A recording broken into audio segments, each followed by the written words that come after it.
binautismuhan si Jesus. Babasahin ko po at bibigyan po ito ng refleksyon ng aking mga kasama. Si Jesus ay dumating naman sa Jordan mula sa Galilea at lumapit kay Juan upang pabautismo. Sinansala siya ni Juan ng wika, "Ako po ang kailangang bautismuhan ninyo at kayong lumapit sa akin."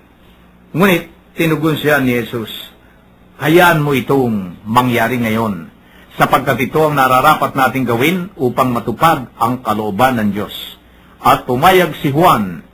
Nang mabautismohan si Jesus, umahon siya sa tubig, nabuksan ng langit, at nakita niya ang Espiritu ng Diyos.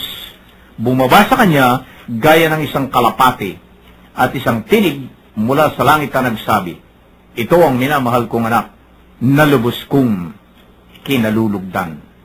Dito po ay nakikita po natin sa binautismohan ng Panginoong Jesus, at ito ho ay sa Galilea, sa Jordan.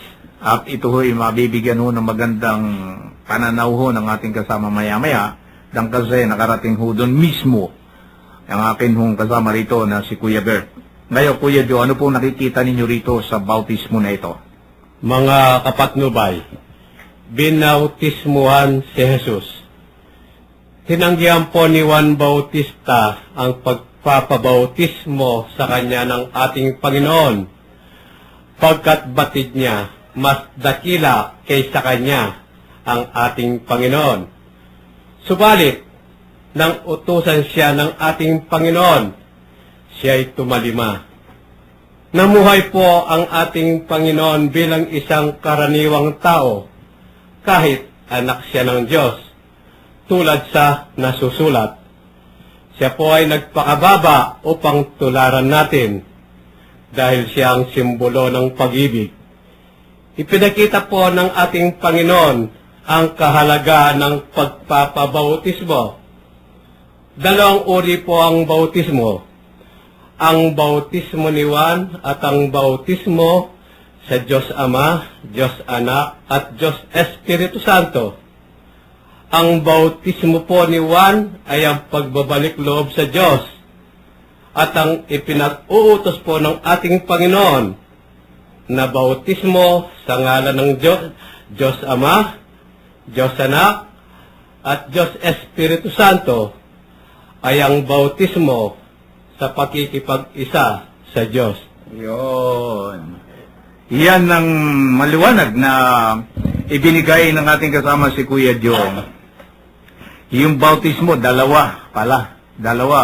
Bautismo ng pagbabalik loob at bautismo ng pagkilala sa Diyos Ama, Diyos Anak, Diyos Espiritu Santo. Yung kay Juan, walang Espiritu Santo, walang Diyos Ama. Walang Diyos Ama, walang Diyos Anak, walang Diyos Espiritu Santo. Basta sa tubig. Pagbabalik loob. Ayun. So, ngayon, may papaliwanag yan mamaya, makikita ho natin at dito ho marami ho rito yung mga ating mga kapatid na siyempre sinusunod yung bautismong gano'n, ha? Ni Juan. Hanggang kay Juan pa. Ay akala ko ba yung kay Juan natapos na, yung bautismo nung una ay inamend na yata ito, Panginoon. Kuya, sa inyo pong pananaw naman dito, Kuya Ben, anong masabi nyo? Ang una po, itong nilalaman ng banal na kasulatan na ito ngayon na nagpapahayag sa ating pong Santa Iglesia, ito ay doktrina. Doktrina ng simbahan na kung saan ay ito po ang unang sakramento sa 7 sakramento. Ang sakramento kasi ay isang sagradong gawain upang tayo ay mapalapit sa Diyos, malapit sa Diyos. Subalit bago po natin tunguhan itong buod ng sakramento ng binyag, ay gusto nating daanan, lalo-lalo na sinabi ni Kuya Joe kanina, na halos ayaw gawin ni Juan Bautista na binyagan si Jesus. Si Juan Bautista ay binigyan ng pagkakataon, isang pribileheyo na ibinigay sa kanya ng Diyos ang magkaroon ng karapatang magbinyag sa tubig. Ito po yung kasing tinatawag na binyag sa tubig na ginawa ni Juan Bautista. At sa kanyang pagkakataon, sa kanyang pribilehiyo, ay hindi po niya ito ginawang ipinagmamalaki o pinangangalandakan yung kanyang pribilehiyo o autoridad na ito. Ngayon sa kapanahonan na ito, marahil kung marami ang nagkakaroon ng mga privilege at mga karapatan, authority, ay marami ang nag-aabuso, no? Makikita natin marami ang nagbibinyag sa halip na magkaroon ng kababaang loob sa pribilehiyong ibinibigay sa kanila ng Diyos, ay lalo lamang nagiging abusado ang nakararami dito sa mga autorisasyon na ibinibigay sa kanila na magsagawa ng katulad nito.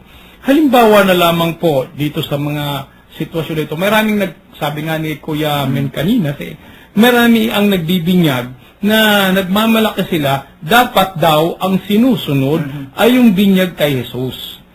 At isinitulo dapat daw tularan si Jesus. May tatlong ako pong gustong sabihin sa mga nagbibinyag. Una, hindi pwedeng maging pareho ang pagbibinyag kay Jesus at sa pagbibinyag ng pangkaraniwang tao. Bakit? Ano ang kaibahan ni Jesus, unong anak ng Diyos, sa pangkaraniwang tao? Si Jesus, ipinanganak sa Espiritu.